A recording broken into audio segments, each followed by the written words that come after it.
Estamos numa série muito especial, irmãos. Uma série no livro de Atos, uma odisseia, uma epopeia. Nós estamos aqui construindo uma narrativa juntos e observando que Lucas e Atos, eles caminham de mãos dadas. É como se fosse uma história que Deus começou em Jesus e agora, por intermédio de Jesus, o Espírito de Jesus, através da igreja, ensinando os ensinamentos e vivendo tudo aquilo que Jesus pregou e ensinou. Então olha que importante, irmãos, o livro que nós estamos meditando. Estamos meditando num livro na primeira geração dos cristãos que estão pegando os ensinamentos de Jesus e vivendo isso na vida diária. Amém? Olha para quem está do seu lado e diga assim: o evangelho, ele funciona na segunda-feira. Isso mesmo, nós nos reunimos no domingo, mas não somos uma igreja dominical, somos uma igreja integral que crê que o evangelho todo toca o homem todo, todos os seus dias, até que Cristo volte ou que sejamos recolhidos. Então o evangelho, ele toca a nossa vida, ele nos ensina a como viver para a glória de Deus. Amém? Abra comigo então, capítulo 5 de Atos. Vamos meditar no texto, vamos nos aprofundar no texto das Escrituras. Temos poucos versículos para fazer a leitura hoje, apenas do verso 17 ao 42. É isso que dá você ser membro de uma igreja centrada na palavra de Deus. O pastor não tem preguiça de fazer leitura bíblica na igreja. Amém, gente? Aleluia. Vamos abraçar esse texto. Vamos nos lançar sobre os pés de Jesus. Vamos olhar esse texto aqui, vamos voltar aproximadamente quase 2000 anos atrás e vamos ver o que Deus tem para falar para nós nessa manhã, o que Ele tem para falar ao nosso coração, à nossa vida, ao nosso momento e sairmos daqui mais parecidos com Jesus, para brilharmos neste mundo a cultura do reino de Deus, em nome de Jesus. Então vamos lá, verso 17, palavra de Deus para nós nessa manhã. Levantando-se, porém, o sumo sacerdote e todos os que estavam com ele, isto é, o partido dos saduceus, ficaram com muito inveja, prenderam os apóstolos e os recolheram à prisão. Mas de noite um anjo do Senhor abriu as portas da prisão e, levando-os para fora, lhes disse: vão ao templo e digam ao povo todas as palavras desta vida. Tendo ouvido isto, logo ao amanhecer entraram no templo e ensinavam. Quando chegaram, o sumo sacerdote e os que estavam com ele convocaram o sinédrio e todo o conselho dos anciãos do povo de Israel e mandaram buscar os apóstolos na prisão. Mas quando os guardas chegaram lá, não encontraram no cárcere. E voltando, relataram dizendo: encontramos a prisão fechada, com toda a segurança, os sentinelas nos seus postos, as portas, mas abrindo as portas, não encontramos ninguém dentro. Quando o capitão do templo e os principais sacerdotes ouviram essas informações, eles ficaram perplexos a respeito deles e do que viria a ser isto. Neste momento, alguém chegou e lhes comunicou: vejam, os homens que os senhores prenderam estão no templo ensinando o povo. Então, o capitão e os guardas voltaram e trouxeram sem violência, porque temiam ser apedrejados pelo povo. Trouxeram então os apóstolos, apresentando-os ao sinédrio, e o sumo sacerdote os interrogou, dizendo: não é verdade que ordenemos a vocês expressamente que não ensinassem nesse nome?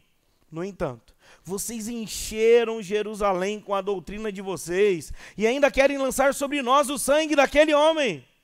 Então Pedro e os demais apóstolos afirmaram: é mais importante obedecer a Deus do que aos homens. O Deus de nossos pais ressuscitou Jesus, a quem vocês mataram, pendurando-o no madeiro. Deus, porém, com sua mão direita, o exaltou príncipe e salvador, a fim de conceder a Israel o arrependimento e a remissão dos pecados. E nós somos testemunhas destes fatos, nós e o Espírito Santo, que Deus deu aos que lhe obedecem.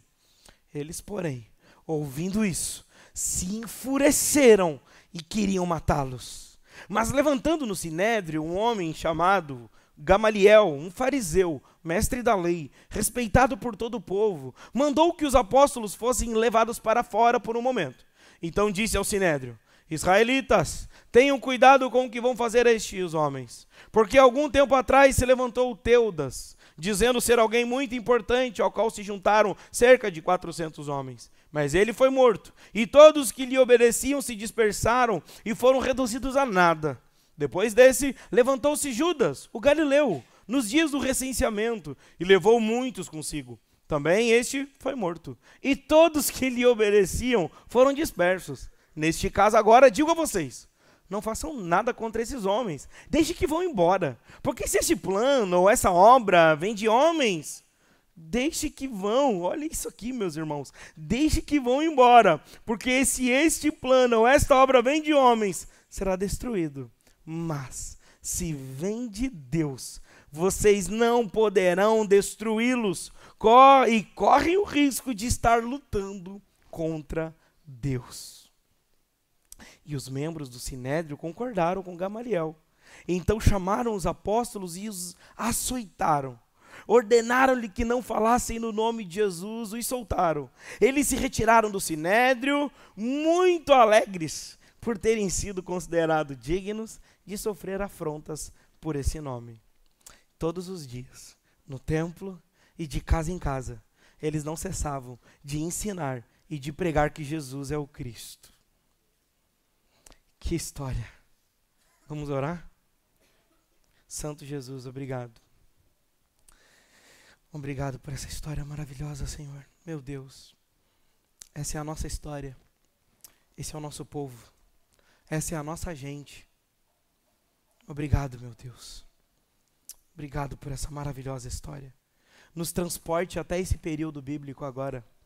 Pegue a nossa consciência e leve até esse período bíblico. E depois faça com que esse período bíblico modele a forma como vivemos agora aqui no século 21. Em nome de Jesus.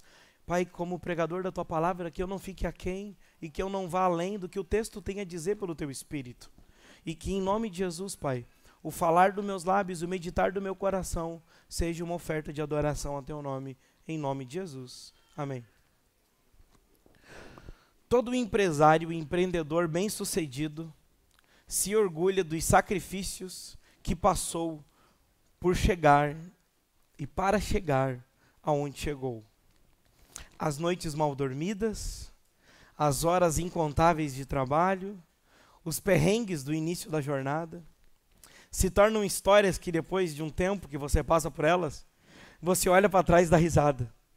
Se olha para trás e aquilo é motivo de alegria, de orgulho. E orgulho santo, orgulho louvável, orgulho saudável. Orgulho de olhar para trás e falar, valeu a pena. Glória a Deus. Que bênção. Oh, como valeu a pena. Como valeu a pena os perrengues, como valeu a pena todo o sacrifício. Como valeu a pena se dedicar a estudar enquanto todos estavam apenas curtindo a vida. Como valeu a pena trabalhar pelas madrugadas enquanto todos ainda estavam dormindo. Como valeu a pena dormir pouco, trabalhar muito. Isso é maravilhoso. Isso é bênção de Deus. Nós nos orgulhamos, irmãos, das nossas conquistas. Isso é tão saudável. Isso é tão bíblico. Isso é tão de Deus na nossa vida. Que nós encontramos uma forma semelhante do que está acontecendo aqui.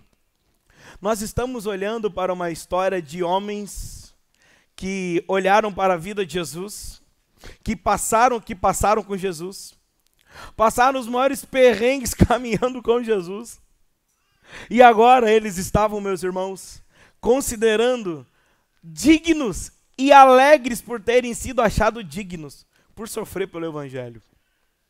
Essa é uma história de homens que olharam para os sacrifícios que Jesus passou, e que eles passaram ao lado de Jesus e eles falaram, uau, eu me sinto orgulhoso disso. Eu me sinto feliz.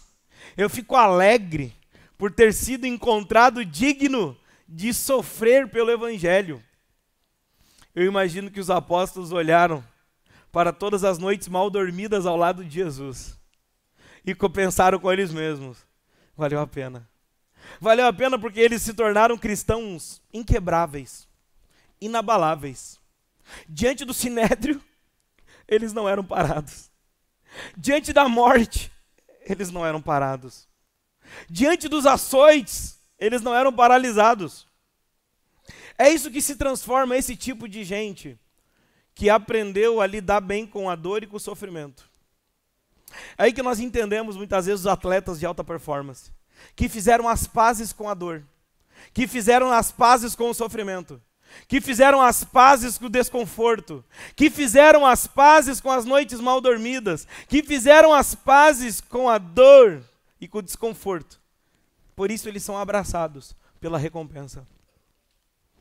Esse texto são homens que fizeram as pazes com a dor e com o sofrimento de seguir a Jesus.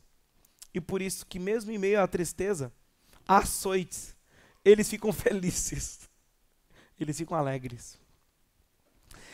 Para melhorar a nossa compreensão do texto, nós percebemos uma estrutura de 6 partes. Quantas partes? 6. Dos versos, acompanhe comigo. Se você quiser anotar, eu sei que tem irmãos que gostam de anotar e de acompanhar parte por parte. Do verso 17 ao 18, nós temos ali a inveja que prende. Dos versos 19 ao 21, as portas abertas para pregar o evangelho. Dos versos 22 ao 26, a perplexidade dos inimigos e a coragem dos servos. Dos versos 27 ao 33, obedecer a Deus acima de tudo. Acima de tudo. E dos versos 34 ao 39, vocês podem estar lutando contra Deus e não sabem. E por último, dos versos 40 a 42, a alegria de sofrer por Cristo. Estamos juntos, amém? Vamos na nossa primeira parte, então. Versos 17 e 18, acompanha comigo a leitura. Levantando-se, porém, o sumo sacerdote e todos que estavam com ele, isto é, do partido dos saduceus, eles ficaram com o quê? Com o quê? Com inveja. Amargura, ressentimento, sinônimos aqui no grego.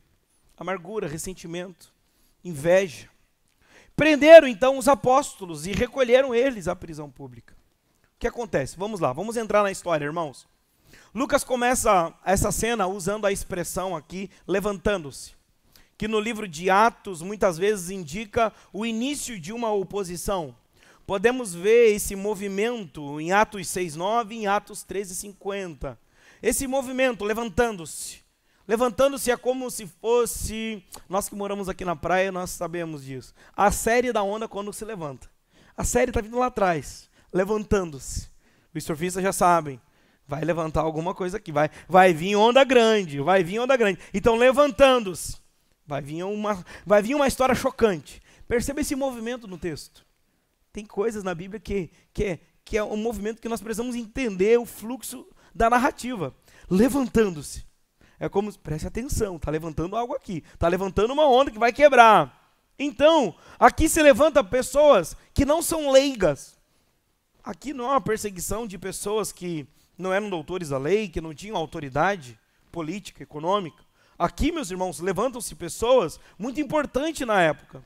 E nós vamos ver que quem se levanta aqui, o texto nos diz com muita clareza, levanta-se o sumo sacerdote.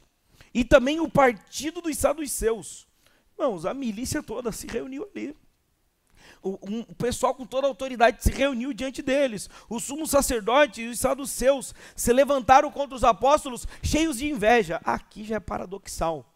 Como pode um grupo incipiente, uma igreja recém-nascida, uma igreja que estava nascendo, que o seu berço ainda estava quente, tinha acabado de sair do berço. Como que pode ter inveja de um movimento recém-nascido? Como pode ter inveja de um movimento que não tinha nem 40 anos de idade aqui nessa época ainda? Como eles poderiam ter inveja? Como eles ficaram tão perplexos, com tanta raiva, ressentimento, amargura? Para a gente entender isso, meus irmãos, a perplexidade dessa situação, precisamos entender quem eram os saduceus. Os saduceus, meus irmãos, eram um grupo religioso que não cria em anjos, que não cria em ressurreição, que não cria nos ensinamentos dos apóstolos, e muito menos na pessoa de Jesus. A ironia é exatamente que tudo aquilo que eles não criam, é exatamente todas as ferramentas que Deus usa para libertar esses homens. Vamos ao segundo movimento. Veja dos versículos 19 ao 21. Mas de noite, um anjo do Senhor, exatamente o que os saduceus não criam. Mas um anjo do Senhor abriu as portas da prisão, levando-os para fora. Um ser angelical espiritual toca em uma coisa material. Aqui já é outra coisa que eles não criam. Se são coisas do céu, é coisa do céu, coisa da terra, é coisa... Não tem como confluir essas duas realidades. Olha que interessante, lhes disse, vão ao templo. Olha os anjos mandando ir ao templo, né? Que interessante. Até os anjos mandam a gente se vir para o templo, né? Então, os anjos vão para o templo, gente.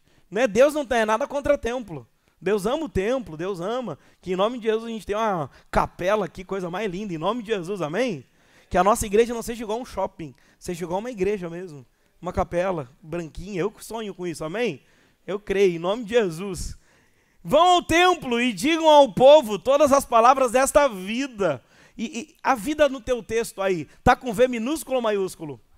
Maiúsculo? Oh, não é só na minha Bíblia, então. Tem alguma coisa interessante aqui, gente. Essa vida aqui é sobre uma pessoa. Tem coisa que na Bíblia, gente, para a gente entender, que a gente não precisa de grego e hebraico ou língua estranha. Tem coisa que a gente só precisa de língua portuguesa. Quando é letra maiúscula em meio à frase, no meio de uma construção de uma frase, o que se refere? Se refere a uma pessoa. Se refere a uma pessoa. Por isso que é um maiúsculo. Desta vida. Mas quem que é chamado de vida na Bíblia? Jesus Cristo. Então ele fala, vão ao templo e digam ao povo todas as palavras desta vida. Todas as palavras de Jesus. E tendo ouvido isto, o que eles fizeram? Logo ao amanhecer, entraram no templo. Gente, peraí. Eles foram açoitados, gente, lá na frente. E agora, eles estão no momento que eles foram presos à prisão pública. Ainda não apanharam, aqui nesse momento. Mas eles passaram o período dentro da prisão pública. O que era de se esperar?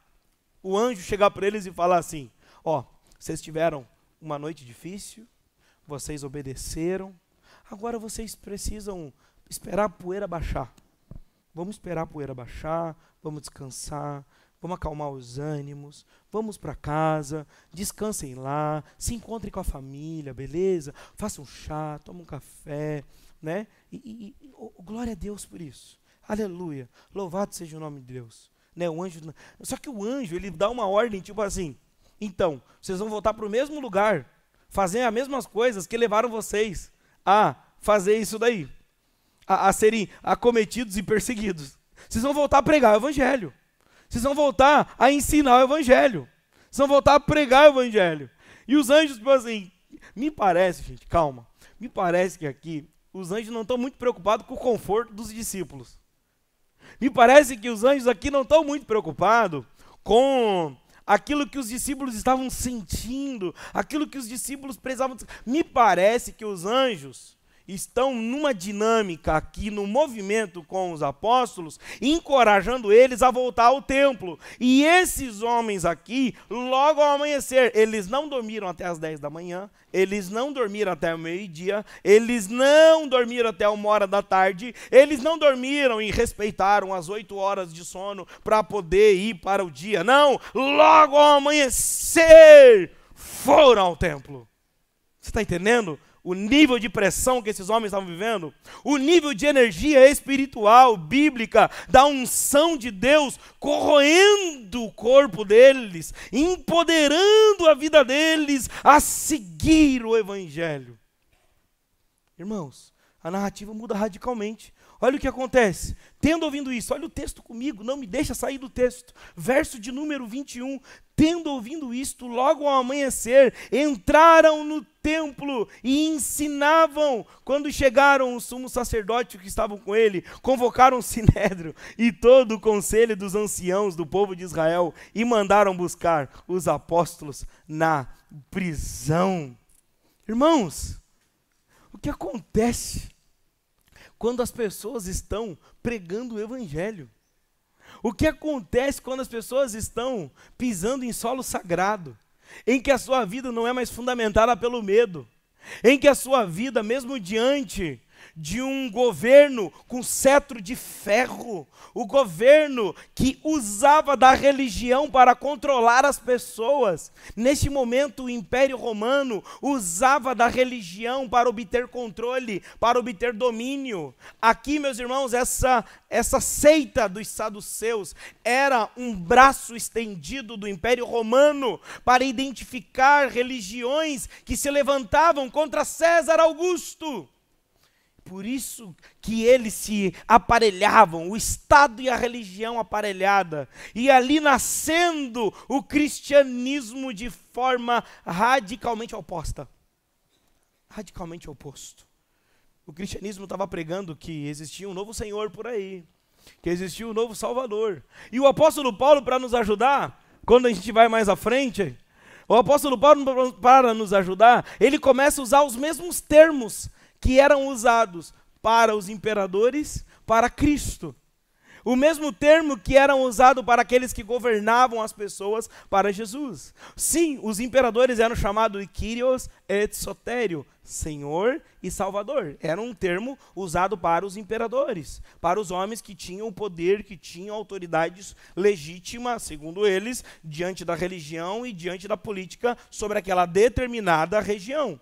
Só que vem um povo chamado de os cristãos, que começam a dizer que existe um tal de Jesus, que é o Cristo, o cumprimento de todas as profecias que foram profetizadas ao longo de toda a história, e que esse Jesus, ele é o Senhor e Salvador, ele é o Kyrios et Soterio. E esses discípulos desse Jesus começam agora a pregar o evangelho, mesmo diante de todas as oposições.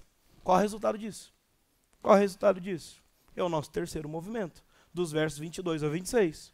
Mas quando os guardas chegaram lá, não os encontraram no cárcere. Tentaram encontrar eles na prisão, não estava mais não.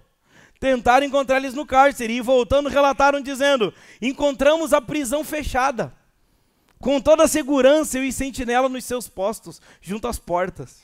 Mas abrindo as portas, não encontramos ninguém dentro. Mas quando o capitão do templo, os principais sacerdotes, ouvindo essas informações, ficaram o quê? Perplexos a respeito deles e do que viria a ser isto. Nesse momento, alguém chegou e lhes comunicou: vejam, os homens que os senhores prenderam lá estão no templo ensinando o povo. Então o capitão e os guardas foram e trouxeram sem violência, porque temiam ser apedrejados pelo povo. Ô gente, o que está acontecendo aqui? O anjo soltou eles sem ninguém ver. A prisão estava da mesma forma. O anjo soltou eles sem ninguém perceber. Esse é o tipo de gente da Bíblia, gente. Esse é o tipo de gente como nós, como eu, como você.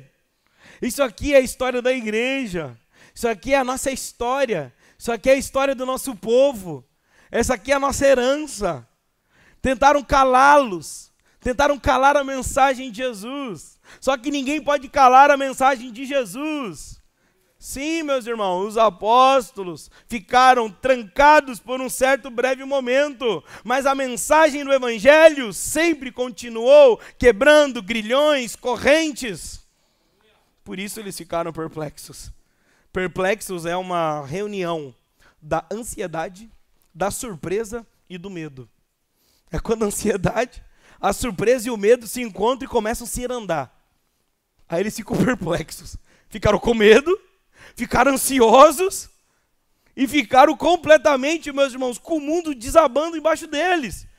Como assim? Eles furaram a maior guarda da nossa época. E sem usar a força bélica, apenas usando a força espiritual. Até então, como crer na força espiritual se os saduceus não criam em anjos? E essa é a ironia divina nessa história.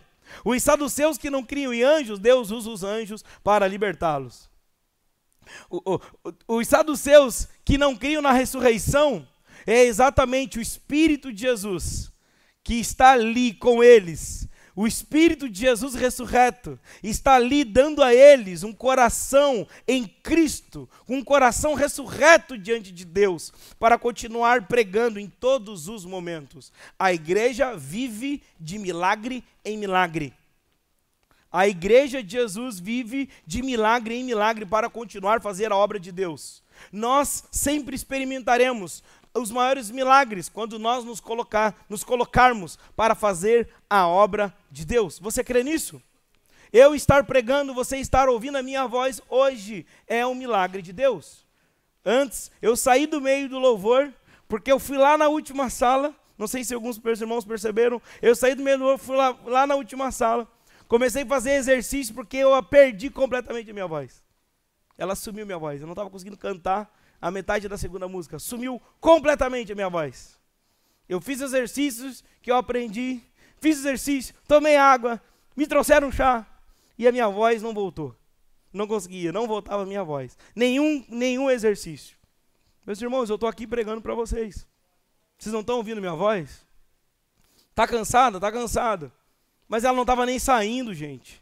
Será que isso não é um sinal também? Será que nós não experimentamos também desses pequenos milagres para nós continuarmos avançando com o Evangelho?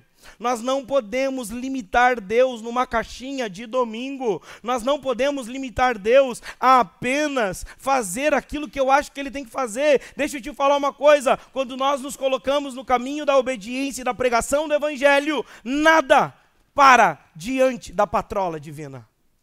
Nada para. Deus passa por cima de todas as dificuldades para que o seu povo continue anunciando a mensagem do Evangelho.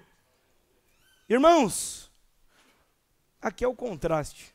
Aqueles que tinham autoridade, aqueles que estavam rodeados de poder político e econômico, estavam perplexos, com medo. E os apóstolos, sem proteção econômica, sem proteção política, eles estavam com coragem, convictos, obedientes e livres, mesmo diante da ameaça. Nessa história me parece mais que quem está preso aqui são os saduceus, os fariseus. Parece que são esses homens que realmente estão presos na inveja, na amargura, no ressentimento, preso no medo, preso porque não tem os seus olhos abertos pela revelação do senhorio de Jesus. E quem está realmente livre nessa história é o povo de Deus, que dentro e fora, que em cima e embaixo, não importa o momento que eles se encontram, eles continuam pregando o evangelho de Jesus. Por isso que a gente entende o quarto movimento. Olha o texto comigo, verso 27. Trouxeram os apóstolos apresentando o sinédrio, e o sumo sacerdote os interrogou, né? Não é verdade que ordenemos expressamente que vocês não ensinassem nesse nome? No entanto, vocês encheram Jerusalém. Olha, encheram Jerusalém. Olha que beleza. Profecia do Antigo Testamento, a beleza da glória de Deus enchendo toda a terra.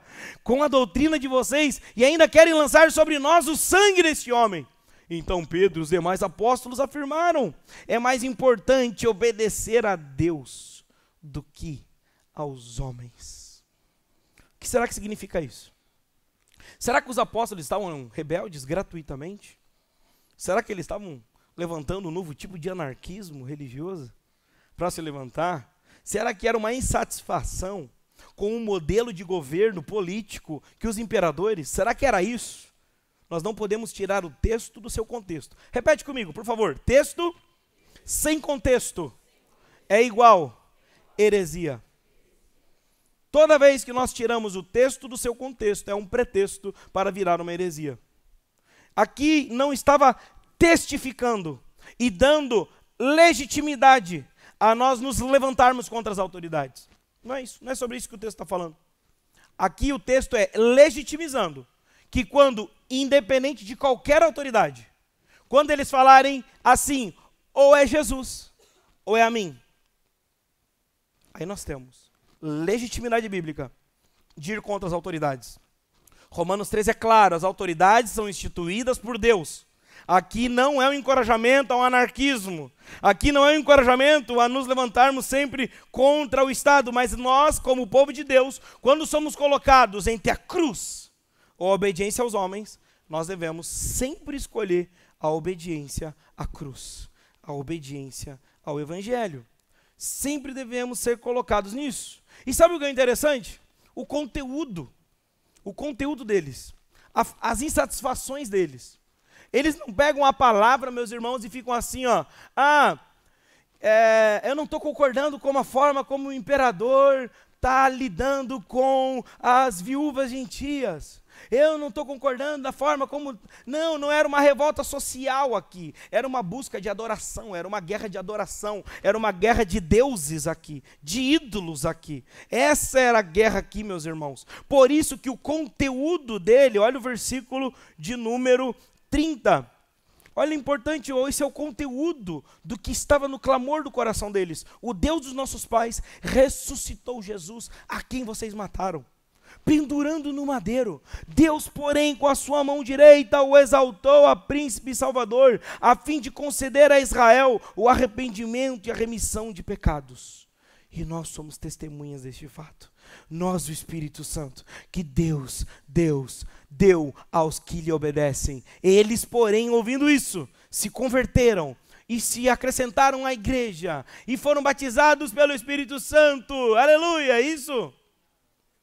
O que aconteceu, meus irmãos? Se enfureceram e queriam o quê? Aprenda uma coisa, o mesmo fogo que derrete a vela enrijece o barro.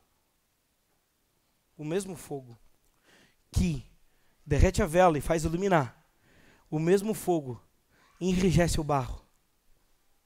Nós podemos e não devemos medir a fidelidade da mensagem pelo resultado. Isso também é avanço do reino. Muitas das vezes nós achamos que o reino de Deus só está avançando quando termina e todos se converteram, e todos, eu creio nisso, em nome de Jesus a gente busca isso, que Balneário Camboriú seja cheio da glória de Deus, que as pessoas sejam salvas, sejam libertas dos seus pecados, que sejam libertas de todas as potestades demoníacas que as prendem numa vida de pecado, que em nome de Jesus o Senhor as liberte, as converta, que congreguem em uma igreja saudável, em nome de Jesus. Mas também é resultado, e como pastor eu preciso ser fiel ao texto, eu preciso dizer a vocês, meus irmãos, que também o resultado positivo do evangelho é quando a gente prega e as pessoas lá no fundo têm desejo de matar a gente, se enfurecem contra a gente. Eu não sei se a igreja do século 21 está preparada para se manter fiel ao evangelho, mesmo quando as perseguições vierem. Na verdade, nós sabemos, nós não estamos preparados. Nós talvez não seríamos capazes, ou acharíamos o apóstolo Paulo talvez um pastor meio maluco demais, ou o apóstolo Pedro meio doido demais, ou o nosso pastor Jesus chegar para nós e falar: arreda-te de mim, Satanás. Imagina você ter um pastor assim, que olha para a sua carinha de anjo, abençoado de Deus, quando você fica com aquela ideia que não é a vontade do Senhor, aí Jesus vem e fala: arreda-te de mim, Satanás. Foi o que ele falou para Pedro. Talvez a gente já ia sair da igreja de Jesus no mesmo dia. Talvez a gente esteja tão abraçados com a cultura da hipersensibilidade, sick sensitive. A gente está tão sensíveis, a gente está tão frágeis, que nós não conseguimos suportar uma perseguição quando o evangelho começar a ser pregado e começar a provocar isso. Mas eu creio que em nome de Jesus, o Espírito Santo vai começar a provocar em nós encorajamento, força, robustez, maturidade, amadurecimento na fé. Nós nos tornaremos, irmãos, em nome de Jesus, aquela árvore de Salmos de número 1, o tipo de pessoa que tem prazer na lei do Senhor, e que naquela lei medita de dia e de noite, e é uma pessoa que é como uma árvore plantada junto a ribeiros de água, que dá o seu fruto na estação própria, que a sua folha não murcha, e tudo que faz é bem sucedido. Nós nos tornaremos esse tipo de cristãos, que a folha não murcha, em nome de Jesus, que é firme, que é frutífero, que é saudável, que está ligado à videira, que recebe os nutrientes da árvore, que está conectado com o Senhor, que dá o fruto na estação própria, que vive uma vida nos ritmos da graça, nos ritmos do evangelho. Não é mais ditado pelos imperadores dos sentimentos, das emoções. Não é mais a zona de conforto que governa a gente, mas é a busca da glória de Deus e de se manter fiel até que Cristo volte. Por isso que a gente avança para o quinto movimento. Verso 34 ao 39. Levantando-se no sinédrio, um fariseu chamado Gamaliel mestre da lei respeitado por todo o povo, mandou que os apóstolos fossem levados para fora por um momento. Então disse o Sinédrio: israelitas, tenham cuidado com o que vão fazer a estes homens. Aqui Deus levantou um homem que não por piedade, mas ainda com medo, ainda com preocupações, sabe as quais? Com as preocupações, a primeira, ok, vamos guardar esses homens aqui, será que vamos matá-los? Será que a gente vai matá-los? Talvez isso seja um álibi para se levantar um novo ídolo na geração. Assim como nós temos na história. Nós temos na história pessoas que morreram, que se tornaram grandes líderes ainda mais depois da sua morte. Que a sua mensagem foi fincada ainda mais forte depois que morreu. Gamaliel, um fariseu experiente, um mestre da lei muito experiente e muito respeitado, ele se levanta e fala: gente, ó, perceba esse recorte, vocês não estão entendendo isso. Lembra de Teudas? Lembra de Judas o Galileu? Eles morreram. E os seus seguidores se dispersaram. Então, primeiro é uma questão estratégica mesmo. Segundo, meus irmãos, é uma graça comum, uma centelha divina. Um alerta para a igreja. Onde ele fala bem assim, versículo de número 33. Neste caso de agora, digo a vocês. 38, na verdade. Neste caso de agora, digo a vocês, não façam nada contra esses, deixe que vão embora, porque se este plano ou essa obra vem de homens, será destruído. Olha o versículo 39. Mas se vem de Deus, vocês não poderão destruí-los, e correm o risco, sublinha na sua Bíblia, pelo amor do meu Jesus, sublinha isso na sua Bíblia, e corram o risco de estar lutando contra Deus. Lutar contra Deus. Irmãos do céu, lutar contra Deus é autodestrutivo. Lutar contra Deus é entrar em uma guerra em que você já entra derrotado. Lutar contra Deus é entrar em uma batalha já como perdedor. Vocês podem estar lutando contra Deus todas as vezes que vocês tentam parar a obra de Deus. Gamaliel, cheio da sabedoria humana, recebe uma centelha divina, onde Deus usa isso para salvar esses apóstolos, para salvar o povo de Deus e trazer um alerta ao povo de Deus subsequente que viria, e por isso essa história ficou registrada. A todos nós, não podemos nos levantar contra a obra de Deus, pois se levantar contra a obra de Deus é se levantar contra o próprio Deus. Aí o que acontece? Acontece aquilo que a gente começou essa pregação. Os apóstolos, o que eles fizeram? Eles não ouviram essa conversa, né? Essa conversa tiraram eles para fora, foi uma conversa só entre eles. Não ouviram essa conversa, foi uma conversa ali entre quatro paredes deles. Aí verso 40, nosso sexto e último movimento do sermão. Então, chamaram os apóstolos e os açoitaram. Era para matar, né? Só os açoitaram.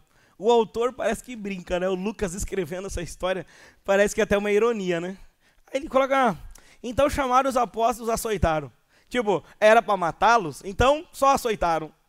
Essa é a linguagem como eles lidavam com o sofrimento. Então os açoitaram e ordenaram-lhes que não falassem no nome de Jesus. E os soltaram. Então, se retirando do sinédrio, muito triste, por estarem obedecendo a Deus e não estarem recebendo a recompensa dos homens. É isso que o texto está falando? Pelo amor de Deus, olha o texto comigo ali. Olha que o texto, não deixa eu sair do texto, pelo amor de Deus. E eles se retiraram do sinédrio, muito tristes, porque Deus não honrou o sacrifício deles. Porque Deus não deu aquilo que eles plantaram. Eles plantaram obediência, eles deveriam receber caridade, deveriam receber louros, deveriam receber o bem-vindo agora que vocês são maravilhosos. Eles deveriam receber medalhas e troféus. Não, retirando do sinédrio muito alegres. Por quê? Por terem sido considerados dignos de sofrer afrontas por esse nome. Percebe, o nome está com N maiúsculo aí também? Olha a jogada do autor. Perceba o movimento do Espírito numa questão gramatical do texto. Quando os homens do Sinédrio e os saduceus se referem, por que vocês estão enchendo Jerusalém com a doutrina e desse nome. O nome, muitas vezes, em muitas das traduções aqui, meus irmãos, está se referindo a um objeto de esquecimento. Eles querem que seja esquecido. Por isso que os guardas do templo, os saduceus, eles não se referem a Jesus, com o objetivo de que o nome de Jesus fosse esquecido. Sabe quando você quer desprezar uma pessoa? Você sabe o nome da pessoa. Você sabe o que essa pessoa faz, mas você não chama o nome dela. Sabe quando você está naqueles dias meio endemoniado, aí você fala assim, quem não, né, gente? Quem não? Quem não peca que atira a primeira pedra aqui, né? Ao invés de você falar o nome da pessoa, você fala, aquela pessoa. Aquela pessoa. Aquela pessoa. Você sabe o que você está falando. É nesse sentimento que os saduceus, os capitães da guarda do templo, se referiam a Jesus. Esse nome. Não vou falar nem o nome de Jesus. Aí agora o que o autor coloca, agora aqui no final. Olha que coisa mais bonita. Olha que coisa, verso 41. E eles se retiraram do sinédrio muito alegres por terem sido dignos de sofrer afrontas, N maiúsculo, por esse nome.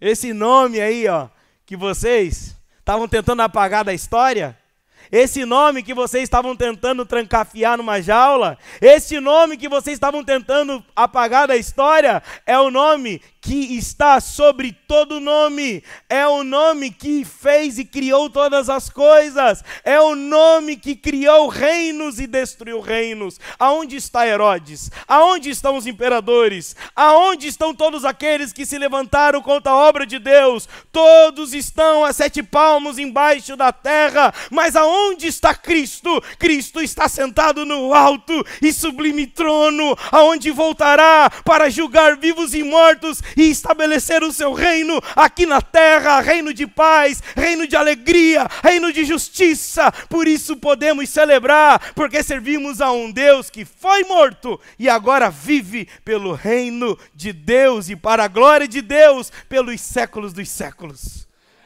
Aleluia! O que isso tem a ver com a nossa vida aqui hoje, irmãos?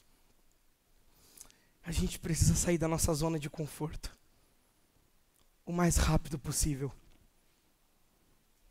A gente precisa sair da nossa zona de conforto. Qual é a sua zona de conforto hoje? Qual é a sua zona de conforto? Uma pergunta, o que te faz ficar na zona de conforto? Quais são os ídolos que você criou para justificar a sua vida na zona de conforto? Quais foram os ídolos? Quais foram os ídolos que justificam a sua vida numa zona de conforto? O profeta Ezequiel conta uma história muito importante na Bíblia. É chegado o Filho do Homem e fala, profeta, ande 500 metros para dentro dessas águas. Ele vai e as águas vão nos tornozelos, depois as águas vão nos atelhos, depois as águas vão na cintura, depois as águas vão nos lombos, até que ele se imerge por inteiro.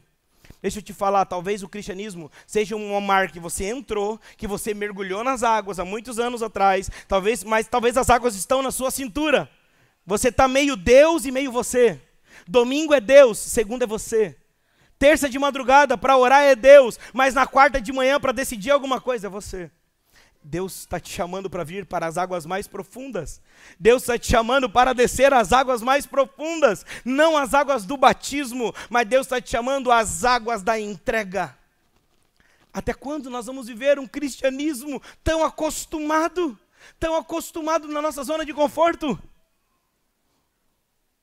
Nós ficamos acostumados na zona de conforto, irmãos. Nós achamos que aquilo que fazemos para Deus é muito. Aquilo que fazemos para Deus é muito. A nossa régua não são os pregadores do TikTok. A nossa régua são os pregadores das Escrituras. E esses homens deram sua vida. E não deram sua vida para nós não darmos as nossas. Não, eles deram suas vidas como exemplo. Como exemplo, venham, querem seguir Jesus? Tomem a cruz de Jesus, negue a si mesmo, vamos caminhar. Você deseja um evangelho, uma religião de conforto? O cristianismo não é para você. Você deseja ser evangélico e uma religião, e você deseja ficar confortável, você não quer ser evangélico. Evangélico é uma religião de desconforto, onde nós estamos sendo colocados sempre colocados como ovelhas levadas ao matadouro. Nós sempre estamos sendo chamados a sair da nossa zona de conforto. Sempre somos chamados a sair dos nossos lugares que nos prendem. Irmãos, para os discípulos, a dor e a vergonha já não eram mais instrumentos de humilhação e castigos, mas oportunidades para adorar a Deus. Deus está chamando a gente para sair de zonas que nós nos estabelecemos. Há quanto tempo você ora todo dia a mesma coisa? Há quanto tempo você sempre fica com as mesmas orações? Nós evangélicos falamos que os católicos rezam, mas o evangélico faz a mesma oração todo dia. Isso também é uma reza. Quando na tua oração não tem mais conteúdo bíblico, é Deus, obrigado. Fora que a gente nem lembra de orar antes de comer.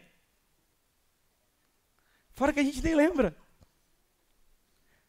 Quando a gente lembra? Quando que você tem novos conteúdos na sua oração? Qual foi a última vez que você selou um livro da Bíblia onde você leu? Eu não estou falando de ler para estudar, para ensinar. Eu estou falando de ler para você. Para a sua vida, para a sua devoção pessoal. Eu não estou falando de ler a Bíblia para ensinar na igreja. Eu não estou falando disso. E eu não estou nem falando, como pastor, de ler para pregar. Mas ler simplesmente para ler. Para amar a Bíblia, para ser crente. Crente ama orar, crente ama ler a Bíblia, crente ama se santificar, crente ama vir na igreja, crente ama servir em ministérios, crente ama servir, crente ama fazer essas coisas. Sabe por que crente ama fazer essas coisas? Porque crente viu Jesus na cruz, fazendo tudo aquilo que era impossível. Fazendo exatamente uma obra que era impossível, que era satisfazer a ira de Deus, que era nos dar a vida eterna. Se Cristo fez o trabalho impossível, por que nós, em gratidão, não podemos acordar 1 hora mais cedo? Por que nós não podemos acordar 30 minutos mais cedo para ler a Bíblia, para servir o ministério, para chamar um irmão para orar por ele, para abençoar a vida dele? Oh, meus irmãos, precisamos sair da zona de conforto. João Calvino, quando assumiu a igreja, sabe o que ele fez? Todo mundo pensa em João Calvino, um teólogo lá na masmorra, né? Só com caneta, estudando. Ninguém sabe que João Calvino, quando assumiu a igreja, a primeira ordem de Calvino, uma das primeiras, vai lá e tira todos os azulejos da igreja e pega os azulejos e divide entre todos os membros. Todo mundo. Como assim? Tirar os azulejos? Por quê? Eu quero que cada membro dessas igrejas coloque os azulejos, um azulejo em cada casa, para que eles possam, enquanto estiverem em casa, sempre lembrarem de que aquela casa também tem que ser uma casa de Deus, também tem que ser um lugar de culto, também tem que ser um lugar de discipulado. Assim como eles veem o pastor pregando, na casa deles também tem que ser um lugar de pregação. Na casa deles, eles têm que entender que eles estão em missão, que a casa deles não é a zona de conforto, a casa deles também é um centro missionário de pregação, de salvação, de acolhimento, de hospitalidade. Você é calvinista? Você quer ser calvinista? Comece abrindo sua casa. Não é só ler institutas, não. Comece a abrir sua casa, comece a abrir sua vida, comece a abrir seu coração, comece a receber gente, começa, pastor, o que eu tenho que fazer? Pastor, tem que fazer o quê? Pastor, qual o ministério que está precisando? Pastor, o que a gente... eu quero servir não porque eu quero ser recompensado, eu quero servir porque eu já fui recompensado, porque Jesus Cristo já me amou, porque Jesus Cristo já morreu na cruz, e como resposta, eu quero sair da minha zona de conforto, e eu quero viver para a glória de Deus. Eu oro que em nome de Jesus a gente não lute contra Deus. Eu oro para que a gente não fique resistindo à vontade de Deus. Porque toda vez que você resiste à obra de Deus, você está resistindo ao próprio Deus. Que em nome de Jesus nós possamos ser abraçados pela vontade de Deus. Lutar contra Deus, meus irmãos, não é perseguir a igreja. Lutar contra Deus também, talvez seja não se envolver tanto com a igreja. Talvez não deixar mais a obra de Deus fluir na minha vida. Também há uma maneira de lutar contra Deus. Que Deus nos abençoe, gente. Que Deus nos traga um batismo de comprometimento, de profundidade, de sair da nossa zona de conforto. Já temos tudo que precisamos e temos além do que merecemos para entregar a nossa vida como uma oferta de adoração a Deus. Em nome de Jesus. Que esse sermão não seja apenas uma pregação, mas o encorajamento do irmão mais velho, que deseja que todos nós, quando Jesus voltar, olhe para nós e diga: bem-vindos, amados do meu Pai. Vocês foram fiéis no pouco. Agora eu quero colocar vocês sobre o muito. Vai valer a pena, irmãos. Vai valer a pena. Vai valer a pena. Já valeu a pena. Vamos orar.